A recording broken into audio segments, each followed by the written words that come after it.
AP శాసనమండలిలో మద్యం మంటలు దుమారం లేపాయి. కూటమి ప్రభుత్వం కొత్తగా తీసుకొచ్చిన మద్యం పాలసీపై సభలో అధికార విపక్షాల మధ్య మాటల యుద్ధం చోటు చేసుకుంది. లిక్కర్ పాలసీని వైసీపీ సభ్యులు తప్పుబట్టారు. ఇతర రాష్ట్రాలతో పోలిస్తే తక్కువ ధరకే మద్యం విక్రయాలు సాగిస్తున్నట్లుగా మంత్రి కొల్లు రవీంద్ర సభలో తెలిపారు. వైసీపీ హయాంలో షాపులను గతించి ప్రభుత్వమే అమ్మకాలు సాగించిందన్నారు. ఆ విధానాన్ని మార్చి మళ్లీ షాపుల సంఖ్యను పెంచి టెండర్లు ఇచ్చామన్నారు. ఇక వైసీపీ హయాంలో షాపుల కేటాయింపులో రౌడీజం జరిగిందన్నారు. ఇదేనా నూతన మద్యం విధానం అంటూ మంత్రి కొల్లు ఆగ్రహం వ్యక్తం చేశారు. కాగా మద్యం పాలసీపై దువ్వాడకు ఇవాళ గుర్తుకు వచ్చిందా అంటూ మంత్రి కొల్లు రవీంద్ర ప్రశ్నించారు. వైసీపీ హయాంలో షాపులను పెంచారని, కూటమి ప్రభుత్వం ఏమాత్రం పెంచలేదని అన్నారు. టెండర్స్ ఇచ్చే విధానంలో భయంకరంగా రౌడీజం జరిగింది అధ్యక్ష, గూండాయిజం జరిగింది. మీరు ఏం చెప్పదలుచుకున్నారు, మీరు ఏం అడగదలుచుకున్నారు అడగండి. అడుగుతున్నాను అధ్యక్ష, ఇది నూతన మద్యం విధానమా? ఇదే నూతన మద్యం విధానం అధ్యక్ష. మంత్రి గారు చెప్పిన దాని మీద మీరు సప్లిమెంటరీ అడగండి. 2934 తగ్గించి మళ్ళీ 3396 షాపులు పెంచింది వాళ్ళ కాదా అధ్యక్ష?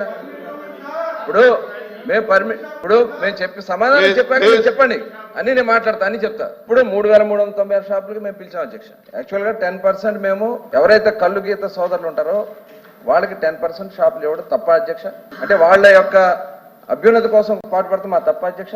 ఇవాళ ఇదే కాదు అధ్యక్ష, మొత్తం టోటల్ వాళ్ళు ఆ రోజున చేసినటువంటి విధానం అధ్యక్ష, రేటు విపరీతంగా పెంచేశారు అధ్యక్ష. పెంచేటివే కాకుండా మొత్తం పెంచే అధ్యక్ష. ఆ రోజున 20 డిస్టరీస్ ఉంటే మాట్లాడండి. ఆ రోజున వాళ్ళు చేసినటువంటి 26 కొత్త బ్రాండ్లు తీసుకొచ్చారు అధ్యక్ష. కొత్త బ్రాండ్స్ తీసుకొచ్చి ఆ బ్రాండ్స్ ఎప్పుడు కూడా లేనటువంటి, గతంలో ఎప్పుడు కూడా లేనటువంటి బ్రాండ్స్ తీసుకొచ్చి వాళ్ళని 2020-21లో 63% వాటా వాళ్ళ షేర్ వచ్చింది అధ్యక్ష. ఎలా వచ్చింది? కొత్త కంపెనీకి వాళ్ళు కావాలని చెప్పి వాళ్ళకి కావాల్సినటువంటి కంపెనీలు పెట్టుకుని వాళ్ళు చేసినటువంటి విధానం అధ్యక్ష.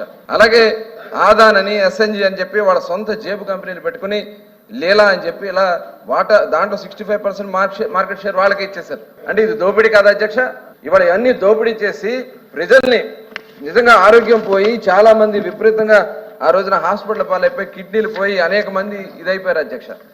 అదే కాకుండా అధ్యక్ష విపరీతంగా బీర్ సేల్ టోటల్ కూడా ఇక ఆంధ్ర రాష్ట్రం రాకుండా మెయిన్ ప్రధానమైనటువంటి కంపెనీలు అధ్యక్ష, యూబీ అని ఇలా ఒక ఇంటర్నేషనల్ కంపెనీస్ మొత్తం కూడా 0%కి అయిపోయింది అధ్యక్ష సేల్ ఆంధ్ర రాష్ట్రంలో. కావాలని చెప్పి వాళ్ళకి సంబంధించిన బ్రాండ్లు మాత్రమే పేరుకి గవర్నమెంట్ షాపులు, ఎక్సైజ్ డిపార్ట్మెంట్ మొత్తాన్ని కూడా నాశనం చేశారు అధ్యక్ష. ఎందుకంటే 70% ఎక్సైజ్ డిపార్ట్మెంట్ లో ఉన్నటువంటి ఉద్యోగస్తులు తీసుకెళ్లి సభలో పెట్టారు అధ్యక్ష.